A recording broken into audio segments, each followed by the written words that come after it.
கிறிஸ்து இயேசுவில் இனியவர்களே, இன்றைய நாள் நற்செய்தி வாசகத்தில் திருமுழுக்கு யோவானின் ஒருத்தல் முயற்சி உண்ணா நோன்பை பார்த்து அவரை பேய் பிடித்தவன் என்று விமர்சிக்கின்றனர்.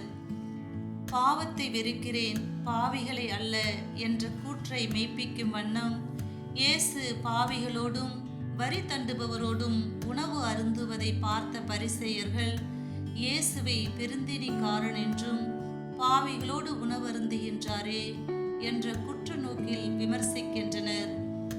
திருமுழுக்கு யோவான் இயேசுவின் முன்னோடியாக இருந்து இயேசுவின் வருகையையும் அவர் ஆற்றப் போகின்ற வல்ல செயல்களையும், மேலும் பலர் திருமுழுக்கு பெற்று மனம் மாறி கிறிஸ்துவை பின்பற்றி வாழ ஒரு இறை கருவியாக செயல்பட்டுள்ளார். ஏரோது அரசனின் தவறான வாழ்வை மிக தைரியத்தோடு சுட்டிக்காட்டியவர். இவ்வாறு கிறிஸ்துவுக்காகவே பிறந்து கிறிஸ்துவுக்காக இறந்தவர். இன்றும் அவரது பிறப்பை திருச்சபை மகிழ்ந்து கொண்டாடி வருகின்றது.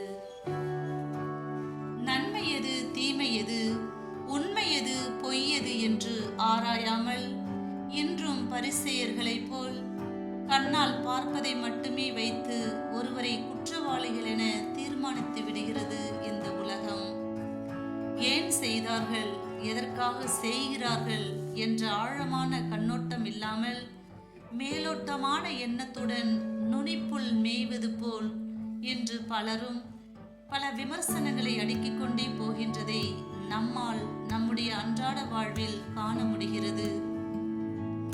விமர்சனங்கள் வரவேற்கத்தக்கவை. அவை பிறர் வாழ வளர வழிகாட்டுவதாகவே இருக்க வேண்டுமே தவிர பிறரை வீழ்த்த பழிவாங்க அல்ல. நம் அன்பர் இயேசு கிறிஸ்து சென்ற இடமெல்லாம் நன்மையே செய்தவர். பாவம் தவிர எல்லா வகையிலும் நம்மை போன்று வாழ்ந்தவர்.